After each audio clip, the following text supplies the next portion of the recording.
epicenter of the disease, with nearly 80,000 cases reported. 1,700 medical workers infected. Half of the country's population now under some form of lockdown. Unity, hope, blessing and abandon. St. Peter's Square. Spain, the new epicenter of the pandemic. Europe is now the epicenter of the coronavirus pandemic. One day it's like a miracle. No, I'm not concerned at all. It will go away. Just stay calm. We're in great shape. No, I don't take responsibility at all. It's all over the world. This is a pandemic. We are seeing the epicenter of the coronavirus outbreak shift to the United States.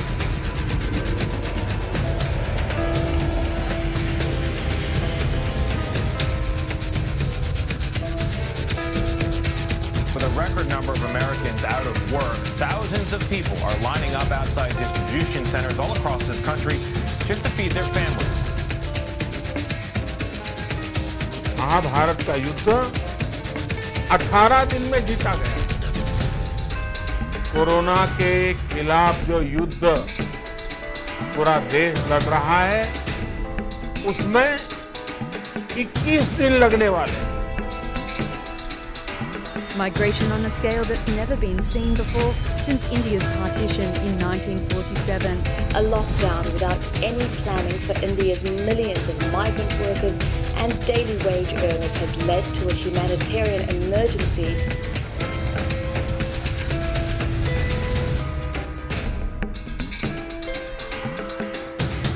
In Brazil, the health service is ill-prepared. In truth, it's already overwhelmed. They can't fight this virus. They're digging thousands upon thousands of graves. Brazil's President Jair Bolsonaro is still dismissing this pandemic as a light flu, but it's irrelevant what he thinks anyway. They're dying here in huge numbers, and it's nowhere near the peak.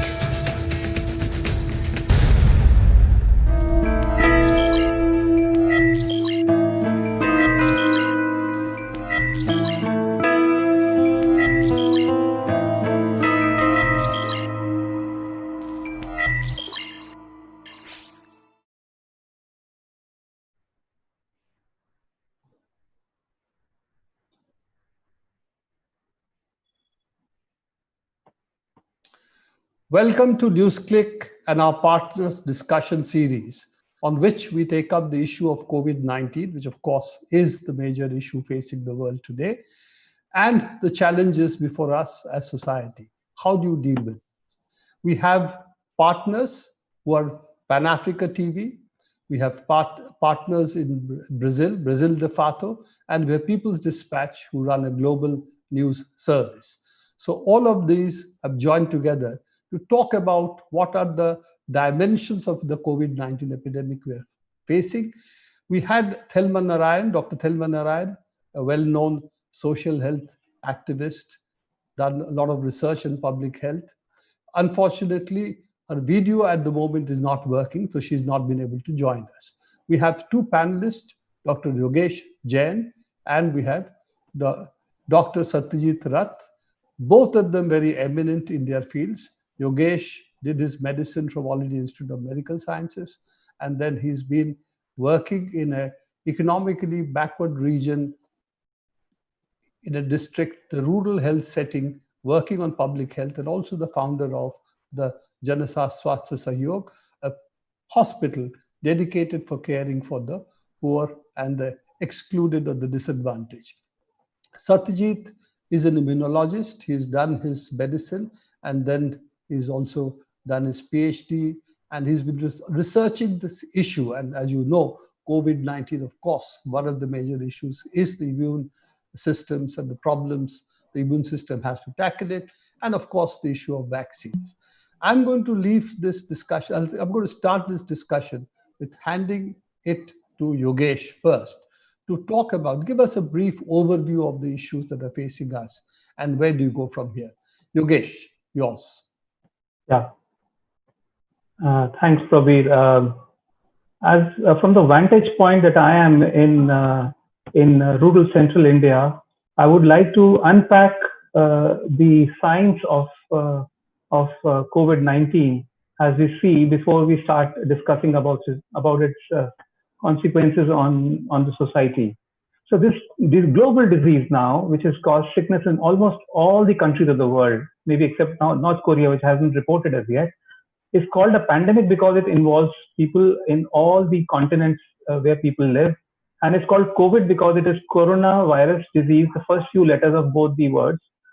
And obviously, this is a new disease, not a disease older than 7 months now, caused by a virus called SARS-CoV-2, a name because of the second. It behaves somewhat similar to the coronavirus that we had in 2002, and it was first observed in the last days of 2019. Therefore, it is called COVID-19, even though the major consequences it is doing is in 2020 and maybe 2021. It has caused havoc in terms of human lives, illness and deaths that we saw in the video also, but truly also in the economy, in the social structures and other human processes. And not for nothing, the UN Secretary General said that it has brought out the worst in us, in human beings, besides being a health crisis, in form of our depravity, in our inequality and injustice to some people of the world. And not for anything, someone said it in the past, that it is in the crisis that our true selves show out. And it is also showing out some of our bad sides. If you look at the numbers that we see about the problem, the burden of the problem, over 16 million in a planet of 7,000 million, that's about 0.2% of people who are already diagnosed as disease in the first 7 months of the pandemic, with about 650,000 deaths. There are good reasons to believe that this number of people infected is at least 5 times higher. So about 1% of the entire world human population is at the moment diagnosed, probably has had COVID. Compare this to the last similar sized pandemic that happened in 102 years ago in 1918, when arguably 1 in 3 people on Earth, that is about 33% people were infected. That is about 500 million people were infected then, killing about 50 to 100 million, death rate of almost 10%, or about 2.5% of the global population in that period. This is not the first pandemic. So we have known pandemics to arise for several centuries. The commonest ones are those that spread due to respiratory secretion or are airborne, like the influenza group viruses which cause pandemics. Coronavirus group, this one is. We've had 2 coronavirus pandemics in the past. In 2003, which was called SARS, and in 2009, when we had Middle Eastern respiratory syndrome called MERS, which also caused much damage to people. And in the past, we've also had pandemics due to plague before economic and antibiotic development had happened. The last one was in 1890. Of course, we have also had pandemics of smallpox, cholera, and now the HIV disease in the last decades of the 20th century. Most pandemics, whether it's HIV or whether it's the pandemic of the influenza, they originate in animals. They're caused by viruses, and they're driven to emerge by ecological changes or behavioral human changes or socioeconomic changes that sort of speed up the occurrence of pandemics. But there are some, let's look at what are the special things about this particular coronavirus and the disease COVID-19 that it causes, that explains its remarkable success in reaching all the continents. There are 3 major reasons. One is that it has a devastating combination of just being a bit more deadly than influenza. It kills about 1% of people who at the moment seem to have acquired the disease, compared to 0.1% kill that would happen in an influenza non-pandemic time. But it is far more transmissible, at least 3 times more transmissible than a flu virus. So compare it to a very infectious illness like measles, where it could be 15 people who will be infected per case. In COVID-19, it is about 3 people who get infected per person. And unlike flu, it has survived the first summer very well, and I don't know how many more summers are going to be there. But perhaps the most important reason why this virus can survive and transmit so wonderfully is that it has a large majority of infections are asymptomatic. Some argue that it's over 80%. And these asymptomatic people can infect others, unlike in flu, unlike in SARS that happened. And since it is an uphill task identifying asymptomatic but who are infected people, infection control becomes difficult as the predominant mode of transmission is via droplets. And now there is some evidence that is coming up that it is probably through aerosols, that is those smaller droplets, smaller drops, which can last in the air for much longer times, can also cause infection. So humankind, let's face it, has not had a more than just a mildly deadly bug like coronavirus 2, which is also very transmissible and can infect when the index person is not displaying any symptoms, thus making the control extremely difficult. There's another reason why the COVID-19 has been a successful disease, that is because it has varied clinical manifestations, which vary from asymptomatic individual to symptoms ranging from very mild influenza-like illness to acute respiratory distress syndrome, or even heart involvement called myocarditis, and a whole gamut of gastrointestinal, that is the stomach and the intestines, and even neurological manifestations make it more challenging to diagnose and manage, so that these patients would go to many, many different places. And the lack of understanding regarding immunity to this virus compared to the flu makes our control measures continuously evolving and its control and elimination extremely challenging. And comparing to the flu, the population group most affected both in terms also is at the moment and mostly in elderly and those who have comorbidities. Like in a pandemic of 2018, a lot of young people were also involved. I would even say one word about the Sars epidemic of 2003 in East Asia and Americas, and the MERS, the Middle Eastern one in Middle East in 2009. These diseases were way too deadly, with 10 to 30% of the mortality being the proportion in those two pandemics. And there was hardly anyone who could infect anyone else while being asymptomatic. Thus, protection of contacts and masking was very effective for those, since only those with florid symptoms could infect others. And the high percent of deaths also explained the early death of the pandemic, I would say. And drugs and vaccines take a long time for evolving, particularly for viral illnesses. In HIV disease, it took less than 10 years before the first drugs came in. A vaccine 40 years later is also not even on the horizon. Compared to this, in COVID-19, we already may have a vaccine in a record time of a year, as there is already the clinical phase of 1 and 2 are already being done, simply because of the intellectual and financial inputs into its development, because the global north has been affected by the disease and the other well-endowed countries also. It remains to be seen if the poorer countries like India, Brazil, or other sub-Saharan African countries will have access to the vaccine after it has been manufactured, because most of the vaccine manufacture may happen in poorer countries like India. But whether all Indians who deserve it get the vaccine, whether it becomes really a public good in the world, we don't know. There's been a lot of questions about what has caused this pandemic, why now? So it may be prescient to consider, what Rudolf Virchow, the famous German doctor who turned a parliamentarian, said in 1865, that if disease is an expression of individual life under favorable conditions, then epidemics must be indicative of mass disturbances of mass life.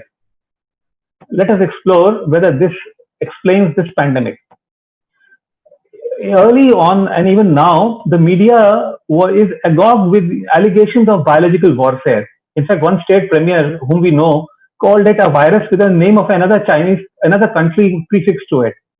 There were other allegations related to eating habits of another culture. There were some prophets of doom who had other theories to explain the occurrence. But we should realize that there have been several scientists who have been working on this question for years. And it seems one thing that they had already been saying for long years, that it is not whether the next pandemic would happen or not, but when was the question and what would be its impact. And we were therefore caught unawares, and because we always don't like to prepare, and thus this pandemic happened. So forces that may have worked to cause this pandemic include environmental degradation, the climate change that has hastened in the last 2 decades, the mass scale of movements of humans into new areas and of birds and animals from, after deforestation and after the need for land for human beings and other animals has happened. And those of, movement of one species into a new territory, and also increased inequity and injustice.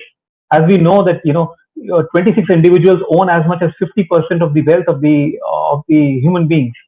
26 individuals. Man has affected the animal and microbial world in many ways, and that effect is increasing.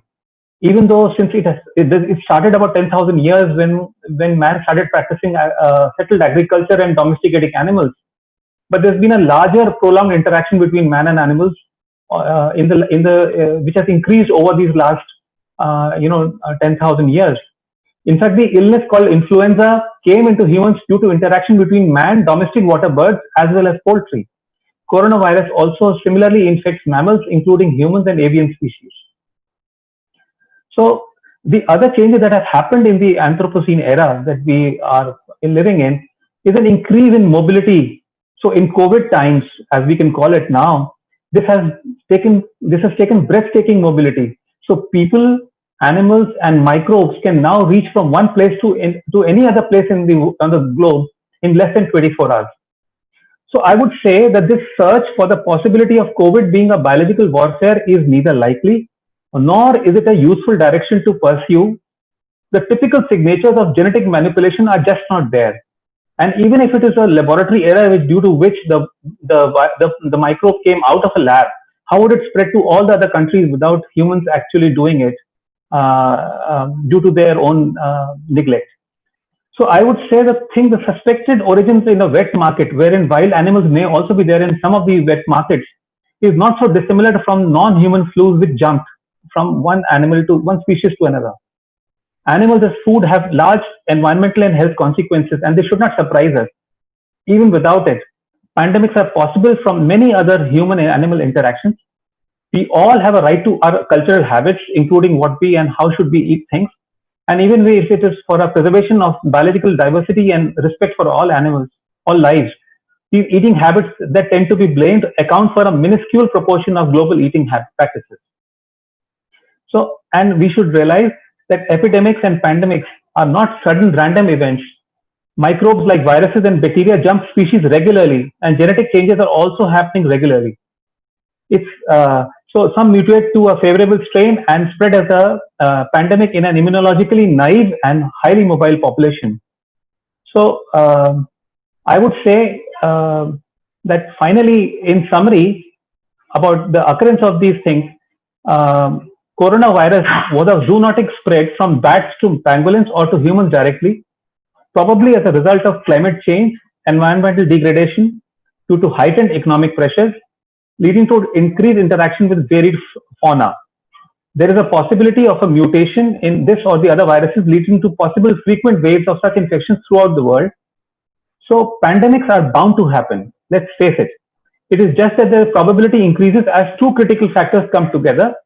One is interspecies contact and jump, and second is human-to-human transmission potential. SARS-CoV-2 is a novel virus and a very efficient pathogen in terms of transmissibility. In this day and age, we have more deforestation, animal interaction, and an interconnected world in both speed and volume of human mobility, and these are clearly ripe conditions. I would like to discuss about what have been the science and the anti-science of the various treatment and prevention strategies that we have employed as human beings in this pandemic. Till date, there is no antiviral drug that works in curing one from COVID, very clearly. Despite the efforts to repurpose older drugs, using existing drugs for a new disease, and some efforts to develop a new one, only one drug, which is a steroid called dexamethasone, has been shown to improve outcomes in those who are sick enough to require oxygen, not in all people. And besides this, there is another drug called remdesivir, has been shown to reduce ICU stay in some people who are moderately sick. But as of now, the drug remains highly expensive and is impossible to be used, on an equitable basis for all the people who need it. All other drugs, and there's a long list of this, biologicals like hydroxychloroquine, lopinavir, ritonavir, tocilizumab, favipiravir, interferon, ivermectin, and convalescent plasma have not been shown to be effective in preventing the transmission or curing the disease. At the same time, immune boosting or even COVID elimination strategies from pure alchemy, anti-science, and non-science have happened, like consumption of methanol to homeopathy to one Indian system of medicine called Ayurveda, doing the rounds. None of these have been proven to be of any survival value, and we are finding proof that these medicines are not useful also.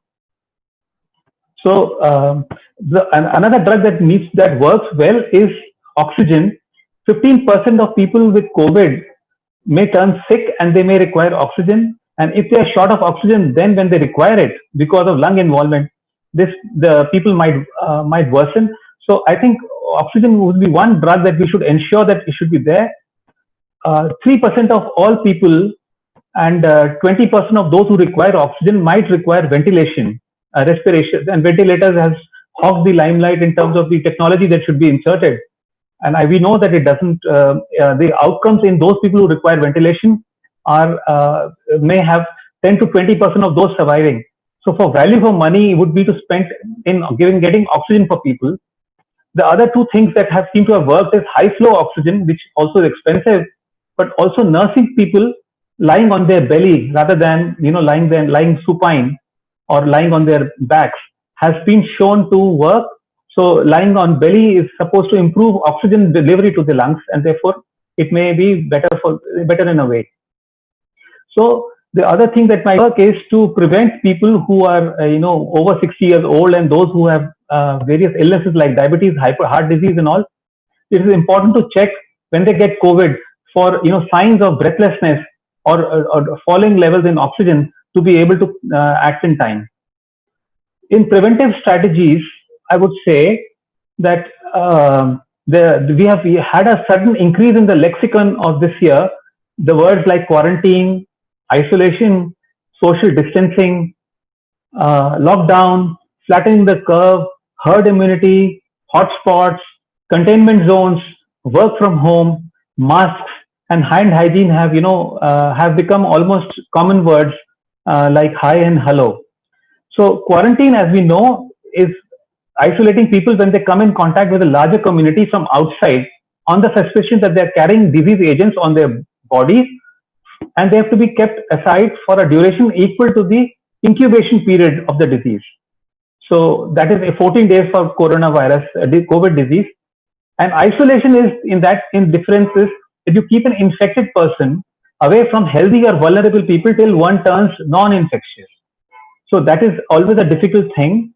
But we know that hospitals would be keeping people all the people who are infected in hospitals runs the risk of transmitting other to the hospital staff and also to the people who are coming with other diseases to the hospitals.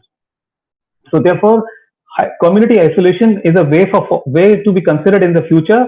And a lot of states in India and many other countries in the world are already considering allowing this community isolation, which is a way to look at further. About flattening the curve, if I may add a word here to explain, it is not about reducing the number of cases. This word has become very popular as a means. All countries have been using this, that we should have lesser number of cases coming every day. What we really are talking about is the number of sick cases requiring hospitalization. Those should be sort of flattened out over a longer period of time. So that the hospital capacity does not fall short. So capacity can also be increased by increasing beds and other things, but that is also very expensive. But the unacknowledged trade-off in flattening the curve is a longer epidemic. So it's not then over 1 month, then it may be over 4 months or 6 months. But it is important to reduce the overall mortality, that hospitals are not overloaded, and thus this is the role there. So since COVID is spread droplets and by fomites and surfaces, so three things have worked together. Using a mask, which essentially prevents people from transmitting infection, not so much to prevent infection to them. Second is to maintain a distance of 2 meters. And third is frequent hand washing and surely after touching any surface and washing. So all these three measures require a cultural change in attitudes and practice, and thus there has been a wide spectrum of their acceptance and practicing against communities. So therefore, all those who are at high risk, like health workers, those who have much crowd contact, they need to use these practices far more than others. And finally, I would say, what about the strategy of social distancing called lockdown? Locking down an entire neighborhood, city, or a district, or an entire country has been employed to arrest the mobility of the virus by arresting the mobility of people. While we may all agree with the scientific logic inherent in the assertion of lockdown of lives and livelihoods of people, the extent of its efficacy has been debatable. But far more than efficacy, the time of the lockdown in the course of the epidemic, the duration of the lockdown, the place and also the pace of unlocking has been debated.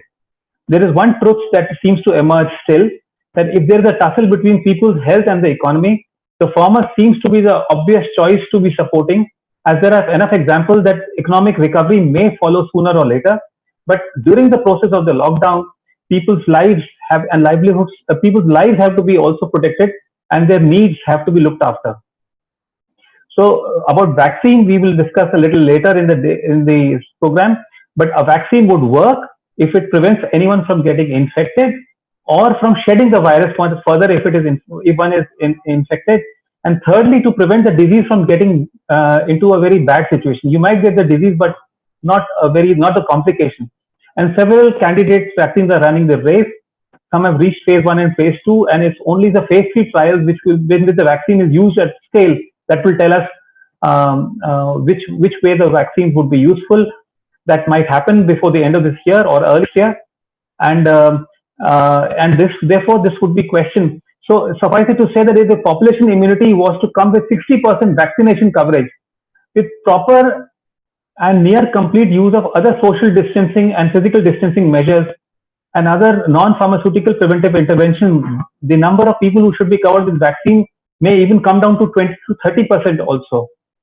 So I would have liked to have discussed about mathematical models, what we need, what have been their problems, as well as about the role of herd immunity or population immunity as it is called, and finally, what is the likely outcome of the pandemic that we are facing at the moment?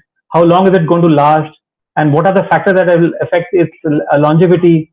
But I think those questions we could take on in the chat that we may have from now. Over to you, Prabir.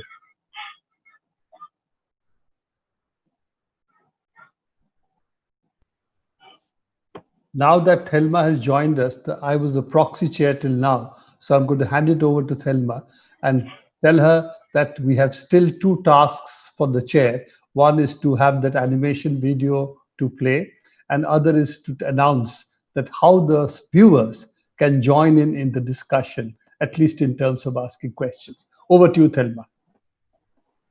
Thank you, Prabir, and my apologies to everybody for this slight blip. Somehow I'm not that tech savvy, so by some means I think the connection of the webcam somehow got missed out. But I've heard Yogesh's very comprehensive conversation, because even while I was not on it, I could hear him, and he's given a really good framework for us to take this conversation further. Now, how can the participants participate? I would suggest that you viewers can please send your questions through Facebook or YouTube. The link has been given earlier and in the poster too. So if you can send that across, then the tech team, which is helping the entire program, will actually send it to the panelists very, very shortly, very soon, with very little lag time. So please, we look forward to a very interactive session going forward. Now, before we go to the next section of the discussion, I would also request the tech team to please play this short little video that they have prepared, which will help to set the scene for the next phase of the discussion. Thank you. Like all viruses, SARS-CoV-2 virus particles are really small. Millions can fit on a pinhead. Here is a cartoon of how the virus particle is organized. There is a covering of lipids and proteins around a core of the viral code in RNA packaged in more protein. The virus particle sticks to a lung cell via its spike proteins.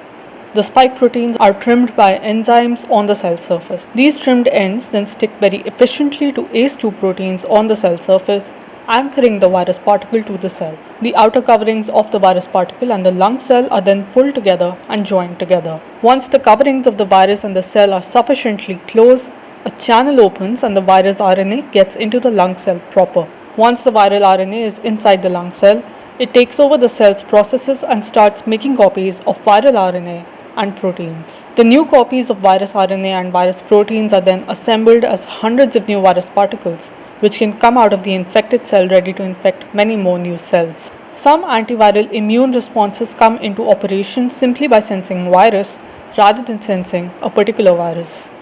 Once triggered, these responses make interferon proteins, which make it very hard for the virus to make viral RNA and protein copies. Other immune responses sense the shapes of the proteins of a particular virus. They then expand a matching response tailored to that virus. One such matching response is to make antibodies, which stick to the spike proteins on virus particles and stop the virus particles from sticking to cells at all.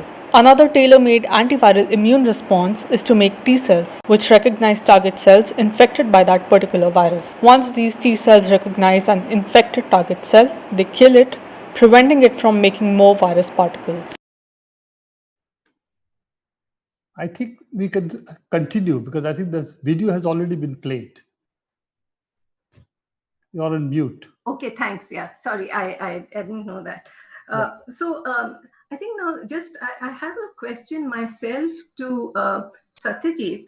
Maybe as we're moving into the next section, would you be able to tell us about, the latest research in understanding the immune response to the virus at individual and population level in as simple terms as possible? Okay, so let me take off from where Yogesh made a mention of this. And that is, he said that the virus will spread, this virus is shown to spread rapidly in immunologically naive individuals. So I'm going to try and lay out a little background, unpackaging the phrase immunologically naive individuals. Naive is a word that means very different things in very different contexts. Since everybody's seen the little cartoon video that the tech team has put together and just played, let me recapitulate that. The virus particle, and viruses being incredibly small, there are millions of virus particles on the point of a pin. A virus particle, unlike a bacterium, is not actually live in the sense that there is no ongoing active biochemical process in a viral particle, whereas the bacterium has its life processes going on all the time. So in a sense, the viral particle is, if not quite not live, dormant. So what ends up happening is that the virus particle has to stick to a cell of the body in order to begin its life cycle. And this sticking is through specific parts of the surface of the virus particle. When that happens, the virus particle can introduce its code, its DNA or RNA, in the case of SARS-CoV-2, its RNA, into the cell, into a cell of the respiratory system, of the breathing tubes, the airways, the lungs. And these cells then begin to manufacture viral material, viral RNA, viral proteins, and begin to package more viral particles. And eventually, the cells get sufficiently damaged that they release viral particles, and the viral life cycle continues. Now, in this process, there is a basic distinction between bacterial infections and viral infections that it's useful to remember. And I'm going to connect this again to something that Yogesh said about antiviral drugs. Bacteria grow, viruses grow, but bacteria grow, one bacterium divides into two, each of the two divides into two each, so 1 to 2, 2 to 4, 4 to 8, 8 to 16. Viruses, as I just described, will grow from one particle to hundreds, and from those hundreds to tens of thousands. So the trajectory of growth of virus numbers can be much steeper than the trajectory of growth of bacteria. And this basic difference in their, shall we say, lifestyles is central to the point that Yogesh made about antiviral drugs. Even very effective antiviral drugs in some specific viruses, such as the herpes viruses, in a clinical setting, don't work as spectacularly well to relieve severe illness as antibiotics work for bacterial infections. And life cycle differences between viruses and bacteria can play a role in this. Now, while the virus is growing, what is the body doing? So the first thing that the body does is it's not going to do one thing. A whole number of different and sometimes interdependent, but sometimes quite independent body processes are triggered, are activated by viral infection. Some of them are useful, some of them are actually not useful, as we will come to eventually. The first one that will come into operation is as a result of sensing the presence of a virus, not this particular virus, but any virus. And it's that process that initiates the earliest body response to stop viral increase in viral numbers. And that is making interferons in the body. These interferons make cells of the body resistant to viral takeovers, and therefore the growth of the virus is repressed. People will keep in mind that because interferons have this basic antiviral function, these category of interferons, the so-called type 1 interferons or interferon alpha beta, has been one of the small handful of therapeutic interventions of medications that have been tried and tested and found to be modestly useful. Yogesh made the point, and I reiterate, no therapeutic intervention, no medication has been found to be spectacularly useful. But certainly, interferons like dexamethasone have been found to be modestly useful. This, however, the interferon response is simply a response to any virus. On the other hand, there is a whole set of bodily responses which specifically recognize shapes of this particular virus and will respond to it. So that the response will recognize only this virus and no other virus, or more correctly, similar viruses and not completely different viruses. One of those responses will make antibodies. So how do antibodies work to prevent infection? As we said, viral particles come and stick to cells. And this happens through a particular virus-cell interaction. If an antibody that the body makes, which is a protein molecule, covers that part of the virus particle which is going to stick to the cell, then the virus particle cannot stick to the cell and it cannot start its life cycle. And that is the simplest model by which the immune response prevents viral infection.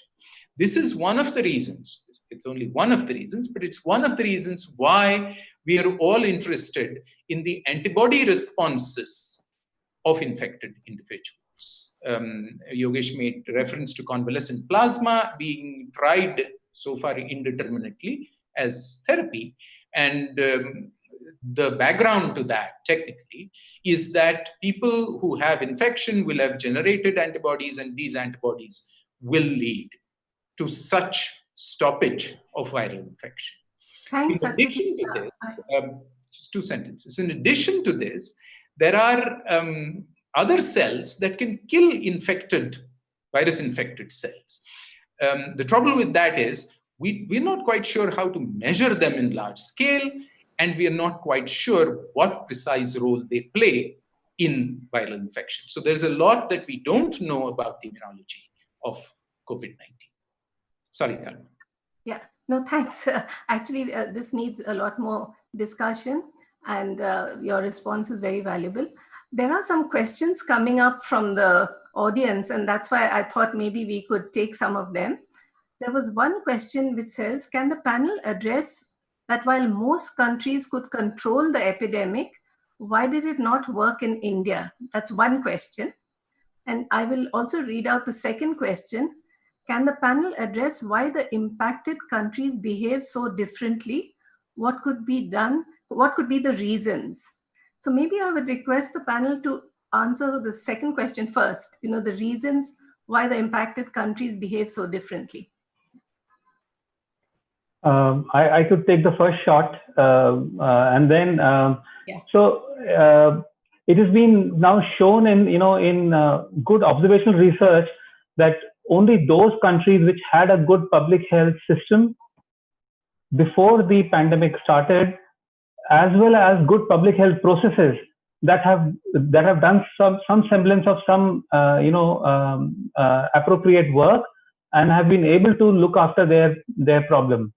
So these countries they include Vietnam, Laos, I would say China, why not, fully, Cuba, and some smaller capitalist countries like South Korea. Singapore has done well also.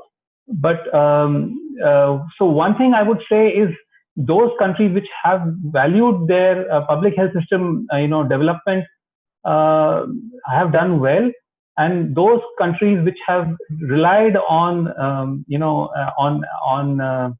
running a so-called a capitalist form of economy where maximizing profits for a certain number of people have been the mantra guiding their politics, have actually performed poorly. So if you look at the 5 worst countries in the world, 4 of them, the US, the Brazil, India, and I would say England, have had leaders who have believed in anti-science, if not some other mumbo jumbo, but also the fact that they have given little importance to their public health systems and their processes. So this is a clear divide that is obvious to anyone why some countries have done well and why others have done so poorly in this period of the pandemic. Thanks, Yogesh. And maybe we'll come to Kerala and to India a little later. But I would just like to, there's a question for Satyajit in the meantime, that in an earlier talk a few days ago, you had mentioned that the therapies that seemed promising were generic drugs that happen to be low cost, such as dexamethasone, and biologics.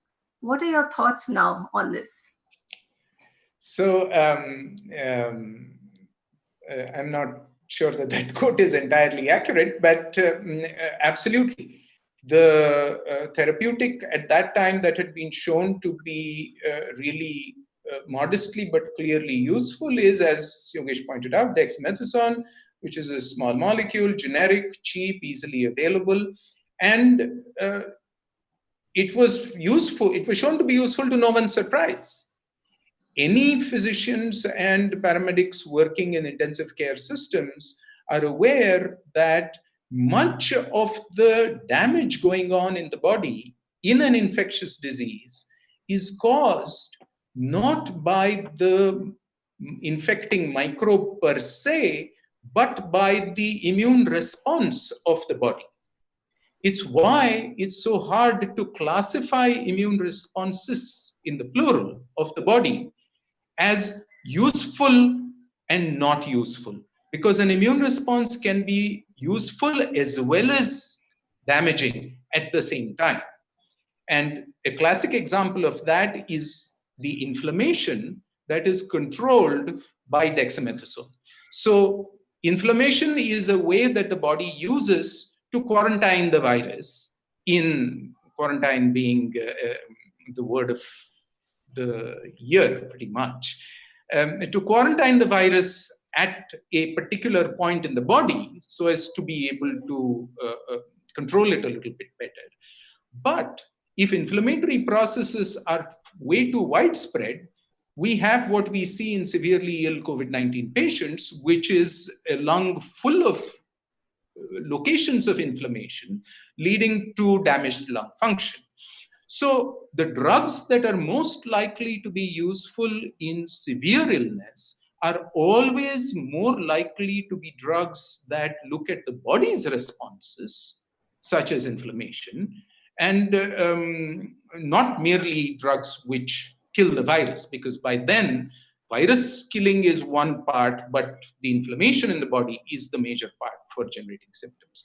And I think that a lot of these generic drugs that people have used over the last many decades for these kinds of acute inflammations, what students of bygone medical training used to be taught as septic shock, have a great likelihood of proving to be useful in one or the other context of severely ill COVID-19 individuals.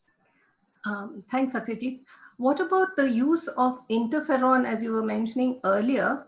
Cuba had actually manufactured this, in the early days, and even sent several 100,000 vials abroad to different countries. What are your thoughts about the use of interferon? So, as I said, the clinical trials that have shown a quite respectable effect for so-called pegylated interferon alpha beta showed, we must point out, not a dramatic effect. All they showed was the same kind of marginal but significant improvement of about 30%, as we have seen with dexamethasone, as the one or two successful trials of remdesivir have also shown. So none of these medications are going to be a magic bullet for severely ill COVID-19 patients. So I'm going to make a public health point here.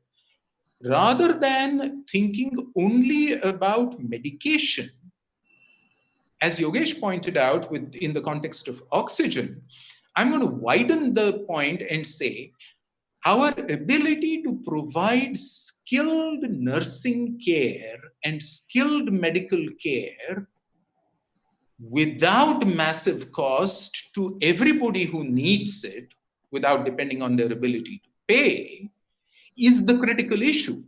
And one of the points that's absolutely crucial there is to expand our healthcare workforce.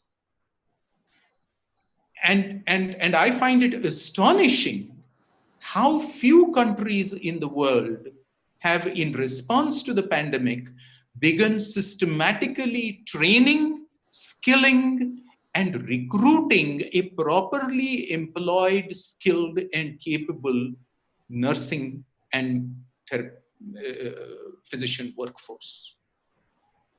Thanks. That's a very valuable point you've made. And I think it leads us to think of what could be the transformatory role that this pandemic can play for the future of the way societies are organized and the way health systems are organized. As we know, the financing of health systems has been terribly low in most countries, and definitely in ours. And the amount of effort put into training, skilling, and recruitment of nurses, nurse assistants, auxiliary nurse midwives has been also very low. Secondly, they are paid very low, and they are, in the present context, they are not being given enough PPEs, personal protective equipment, and even the amount of training received has been quite limited with regard to infection control, etc. Would you have anything to add to this? Yogesh? Yeah, I would say, I've often said it jokingly that, we probably, if we put our house in order, we might be better prepared for the next pandemic whenever it happens. I think we have lost largely the game in this pandemic, and we should be able to do some mitigation work. And some of the suggestions about shoring up our health workforce, as well as sift the right from the wrong in terms of what works for diseases and for preventive strategies that need to be put into place. Those apart, we need to be prepared with better public health systems for the next pandemic, and learning, and also we need to support the public systems even for now to prevent the damage to the non-COVID problems that people are suffering from at this moment. So I don't want people to be undoing the advantages, the benefits and the successes that we have had in some control in tuberculosis, vector-borne diseases, maternal survival, child immunization, and all the management of non-chronic, non-communicable diseases, which has suffered the most because of the entire pandemic, COVID hogging away whatever semblance of a public health system's credibility that we had.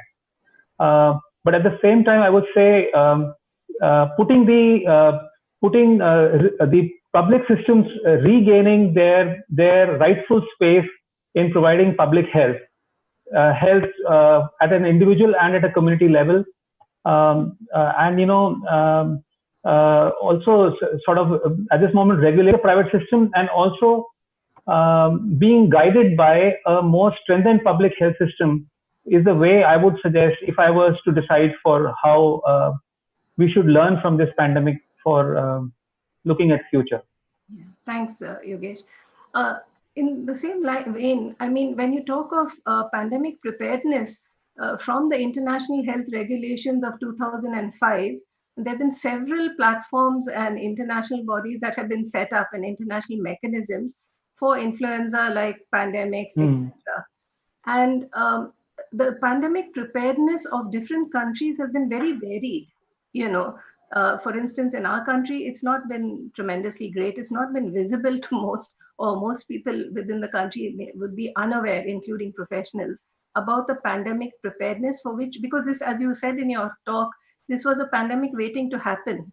I mean, movies like Contagion and even books by Robert Ludlum on the Hades factor have all talked about the pandemic in great vivid detail, quite scary actually.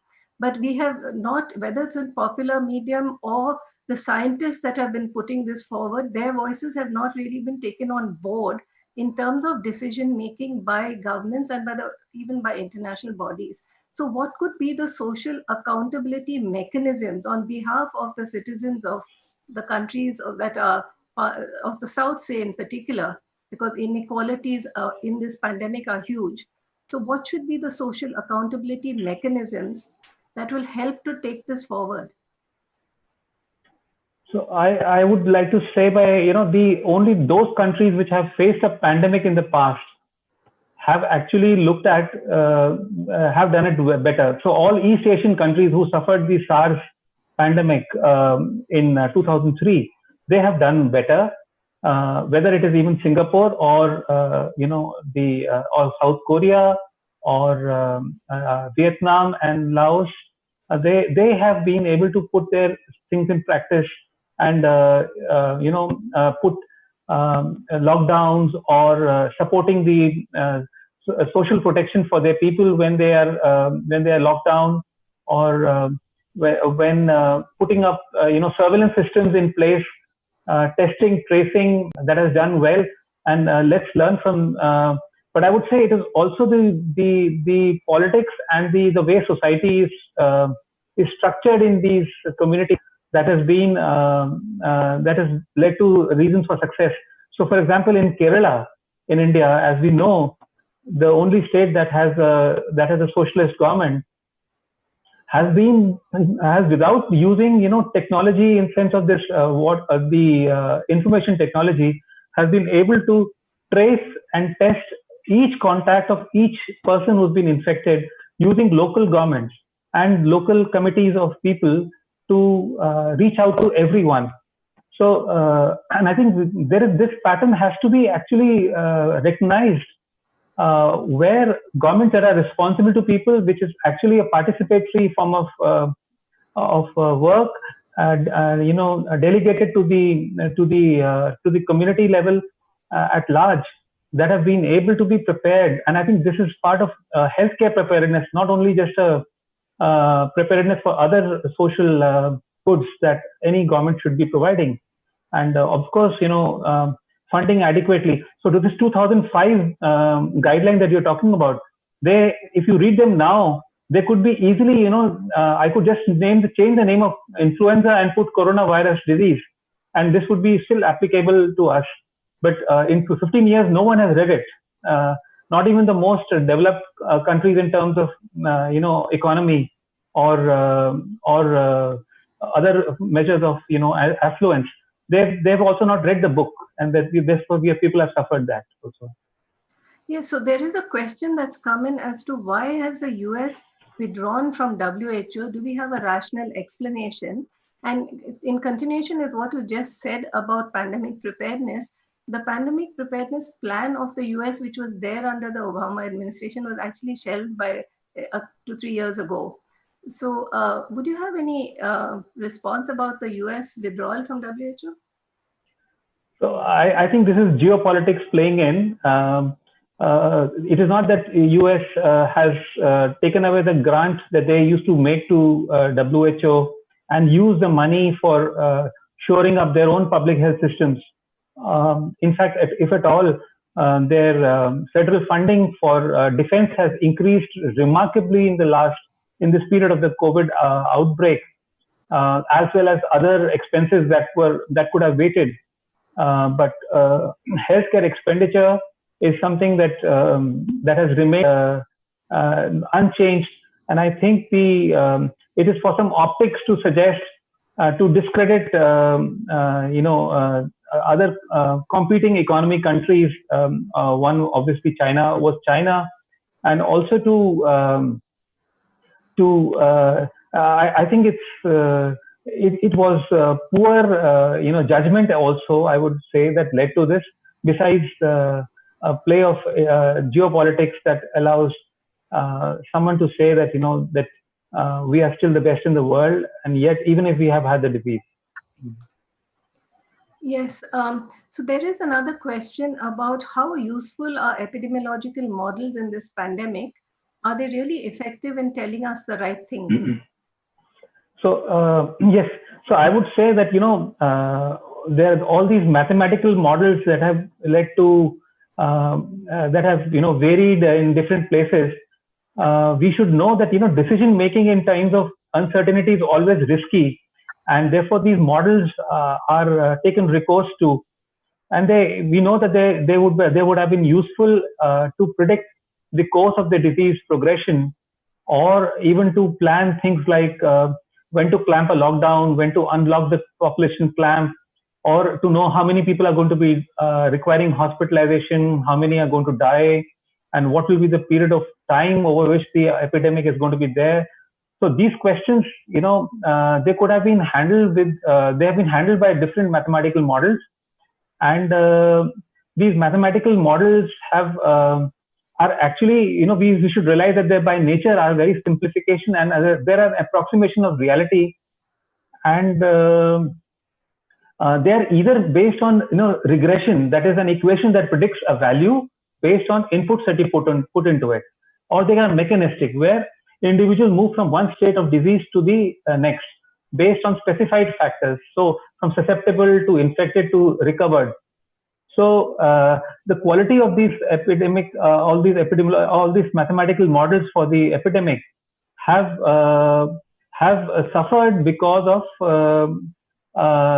they depend upon what has been what are the inputs that have gone into the various models, and those models that did not use robust data on determinants and whatever comes to one's mind randomly, if they are used, those models become unsuccessful, and it is the assumptions and the conditions that the models considered that have led to widely varying conclusions. So as we know that there were models in India that predicted that the epidemic would end by 16th of May. But well, that was a time when the model had started showing a logarithmic, where in the reality showed that it was a logarithmic increase in Indian COVID-19 condition. So models are as good as, finally, as the inputs that go into the variables that go into populating the equation that people have used.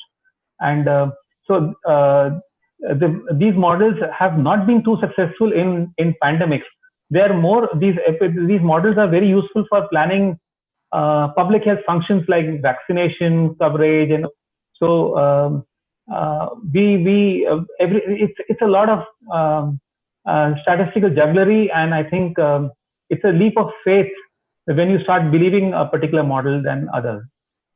And I think that the key decision makers' leap of faith in any particular model also has huge consequences for the entire population of that country. So keeping the communications, the health communications, more open and transparent and science-based would certainly help. And the communication of the scientists has sometimes not been allowed to be in the public domain as much as it could.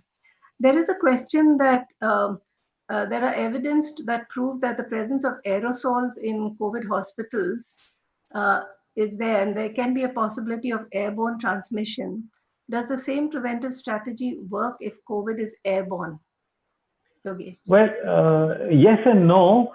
The fact that there is airborne transmission and the virus particles can remain airborne, not as droplets, but as the virus particles themselves, is still not proven. There is some early evidence for that, but I would still take lessons from that and try to minimize number of people who are admitted to hospitals, because hospitals have become vectors of disease, as we have seen not only in China but in Italy, in India, and in my own state of Chhattisgarh, that I've seen hospitals have the proportion of health workers who have been infected at workplaces is not a joke all across the globe. So hospitalization should be restricted to the only those who really require some specific in-hospital intervention. And but I think there is still, I would not panic and not have any inpatient facilities at all, and not if you believe that it is an aerosol, then you would not allow any collection of people inside closed spaces like an aeroplane or a classroom or a marketplace. And I would hold my horses in advising people against about aerosol as a predominant mode of transmission till more good evidence comes out about this. Sure, thanks. There's another question, and you'll find that we are moving from one topic to another. There's a question that, is it true that most of the countries which had some success in managing the crisis had women as national leaders or as health minister, and so had more sensitively thought and planned for the communities? I would not be. As much as I feel that women make better leaders and better team members, they also are more amenable to science advice from science advice, and but I would not be able to cause this observation as an association or as a causation that being a woman leader has led them to run well. I wonder what would you say as a woman leader in public health? Yeah, no, I think it's basically the decision-making process and the ability to think through complexity and keeping in mind the needs and the requirements of communities, including their fears and anxieties, and that of the health workforce as well, along with the science. Anybody of whichever gender, I mean, this is sort of gender neutral, could be a good leader, But I think when you talk of the gender issue, I do need to think that we in India need to keep taken into consideration that we have the Ashas as, almost 1 million who are really the frontliners. You have the Paura Karmikas or the sanitation workers, who are also quite largely women. The ANMs who are in the front line in communities. So there is definitely a need for the health system to be sensitive to their needs and not to exploit the situation, which I think at the moment there is an exploitation in terms of financial remuneration, lack of adequate protection, taking things for granted, taking people for granted. So, providing the health workforce, which is in this case largely women, including the nurses, requires a stronger voice, and there I would say there is a gender need. And maybe the women leaders perhaps may look at that a little more carefully. There's no, as you say, association or causal reason to believe this. So I'm happy we've got Satyajit back. He had a little electricity. I apologize. I lost power supply in the place. Yeah. Can I make a couple of points about this? The first is, I think that we shouldn't be overinterpreting success or failure in an ongoing pandemic. Viral infection outbreaks are isolated events, statistically speaking, and they will occur somewhat unpredictably, off and on, in both the best managed and the worst managed healthcare systems. So I don't think that we should be over-interpreting so far success or so far failure. This is not to say that I disagree with any of the points that Yogesh or you, Thelma, have made about systems across the world which have responded better or worse to the pandemic, but simply a note of empirical caution about not relying on past success as a necessary predictor of future success in containment. Kerala, after all, being a sort of case in point. The second point that I would like to make is a more practical one about the healthcare workforce. So the issue has been very clear that nationwide lockdowns, quite apart from all their other ill effects, are simply a delaying mechanism, which are useful, nationwide, localized, whatever. Lockdowns are only a delaying mechanism, which are only useful insofar as we use the breathing space to put systems in place for rapid identification of cases, rapid contact tracing, and rapid, humane, dignified isolation. And I hate that it becomes necessary to add the words humane, dignified to isolation. Once upon a time, I would have thought that it goes without saying, but it clearly, in experiences across the world, and particularly in India, it does not. And in this context, I would like to make the point that we seem to have forgotten that even for this community activity, a skilled, adequate, well-employed workforce is what is needed. So the general calculation has been that for about 2,000 to 3,000 of population, one such healthcare worker skilled in the community is going to be needed. And in the city that I'm sitting in, Pune, which is one of the major metropolitan areas in India affected by a fairly high rate of growth of cases, I don't think that the city's healthcare system provides even half as many healthcare workers as the population needs. But the situation is even worse. It's worse because the bulk of this healthcare workforce that's provided is crisis workforce. It's drawn from other sources. It's government primary school teachers who have been deputed to COVID duty, as it were. And again, even at this level, just as I said a while back, in hospitals and in intensive care units, similarly in our communities, we do not seem to be learning the lesson that we need employed, adequately trained, skilled workforce of all genders to be working with the community so that we don't stigmatize illness and don't victimize the ill.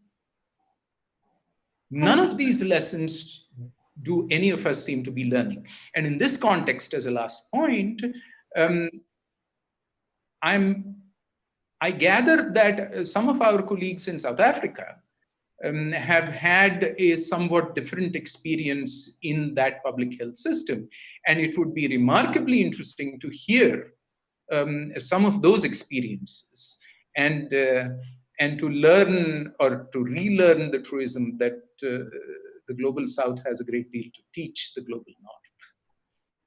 I think that's an extremely important point you bring in about the international experience, especially in the Global South. Yogesh had mentioned several countries. You brought in South Africa, Venezuela is another one. Cuba has had a lot of experience. So I think the need to be more assertive and more upfront, because even in publications, as we know, there's a publication bias.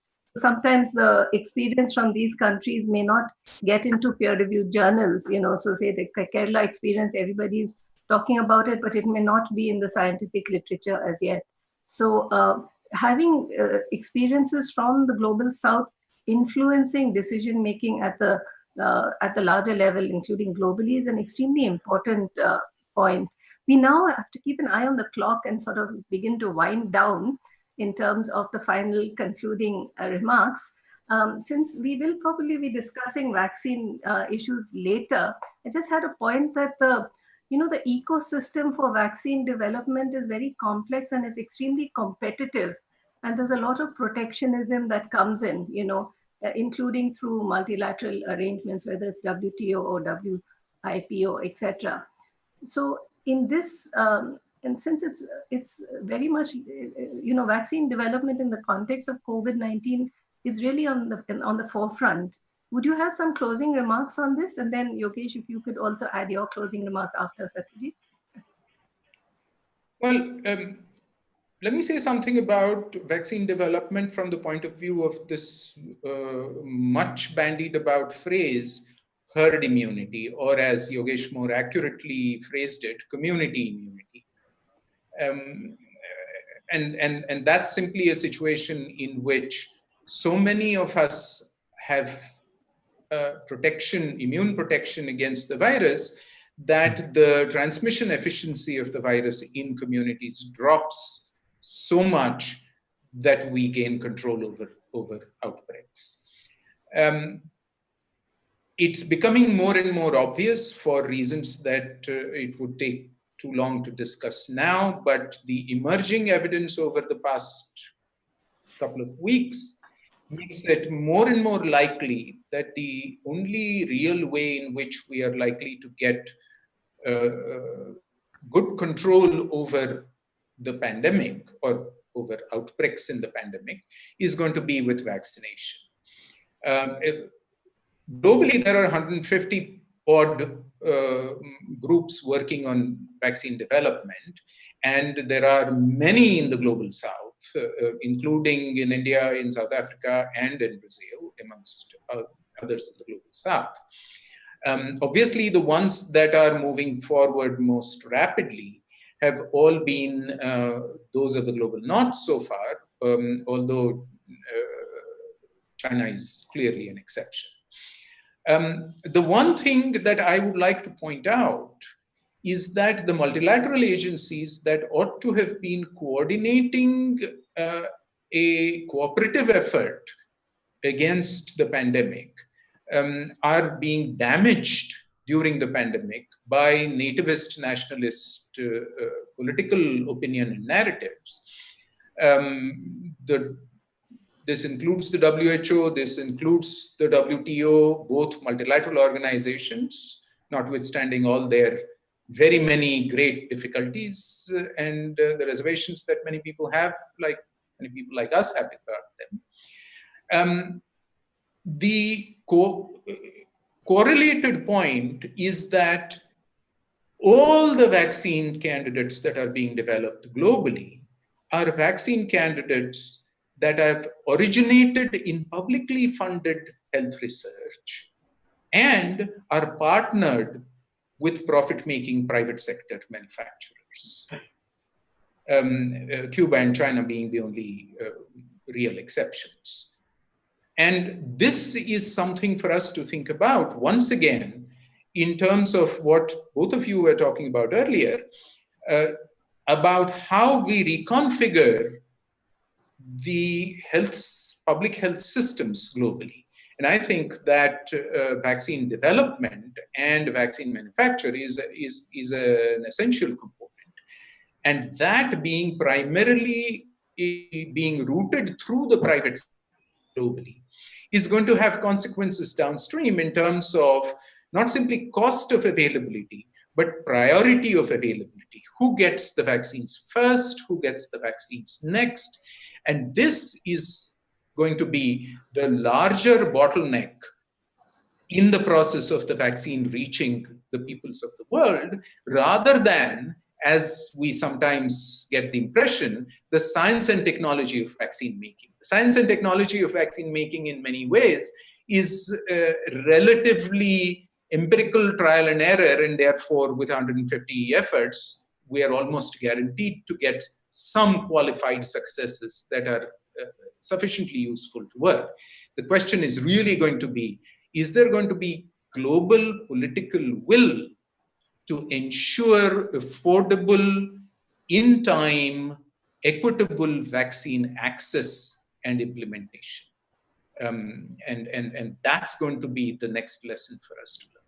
Yes, I may just add a very brief comment here that there have been various discussions, including at the NICE Council of Bioethics in the UK, about universal and fair access to diagnostics, all treatments and vaccines. And there are many other groups also that have worked on this, including the Third World Network.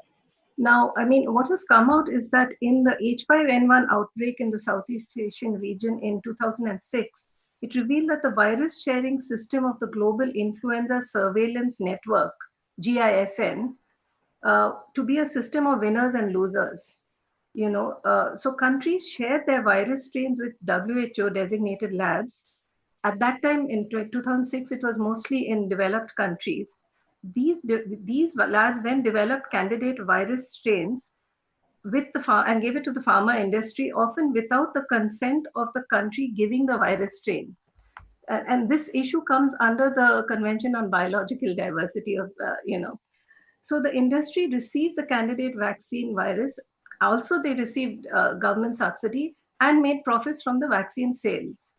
So since 2006 onwards, there have been many other, sort of developments that have taken place. But I think there needs to be constant sense of alertness to make sure that, this doesn't happen. Because many countries make these advance payment agreements. And we know what has happened even with the advance purchase of masks, ventilators, even hydroxychloroquine, where the US and European Union countries really took a lot of it, and then countries in Africa and many other parts of the South actually were waiting in queue for months. So this is really an important issue for a alive and active scientific community as well as civil society. Yogesh, what would be your final concluding comments? So. I wanted to say at some stage. So, given the specific characteristics of the humans who are managing the pandemic and the virus which has caused this pandemic, I think we can safely predict that this pandemic will surely last beyond June 2021 and maybe through 2021.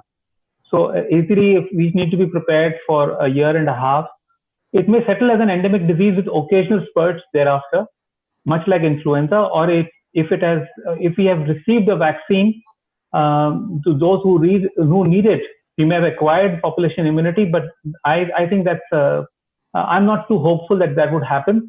So my plea finally would be to argue that vaccines, and we have been doing this for some years, that has to be declared as a public health good. And that means that all data, about all trial data, there has to be no patents that can be allowed. The vaccine has to be purchased by the governments at the cost price from the vaccine manufacturers and made available to those who need the most first, and then the others who should be getting, and that should be the pecking order. But first, overall, I would say that we have to ensure that vaccine becomes a public health good. I would like to end with that comment. Thank you. Thanks so much, Yogesh. Maybe I will hand over now to Prabir for the final comments and also for the next session in the series. So I don't think I should make final comments, except to say that models, there are lies, damn lies, and now we have models. And I think that's something we need to register. Models are as good as the politics behind the models as well, apart from what Satyajit has said, that after all, predicting pandemics also means predicting human beings, their movement, not just the movement of the viruses. So obviously, models will be only short-term success, if you will, prediction for 2 weeks, 3 weeks, nothing beyond that. And I think that's what we also see in this pandemic itself. Coming to what the closing part of it, we have to thank the panel. We have to thank Thelma particularly, in spite of her troubles with the computer, to have successfully logged in, and also our viewers who have asked us questions and hopefully will continue to attend and ask further questions as the series progresses. We are going to have a second, on August 8th, we'll have a second discussion series. We'll announce the panel for that. But the idea is also to frame the larger question, the interaction between animal kingdom, human beings, and infectious diseases. How do you really see it? And also look at then what should be the policies. How do we look at it in that terms? So yes, I do want this series to look at science as well, because if we don't, then what we tend to see is not non-science simply, but also nonsense. And therefore, it's important that we also put or take the opportunity of such pandemics, bad as they are, disasters as they are for a lot of people, but also to foreground how we should look at nature, how we should look at ourselves, how we should look at all these issues scientifically. With that, I'm going to thank again everybody, and that's all we have. And we hope that you will also join in on August 8th at the same time for our next panel discussion.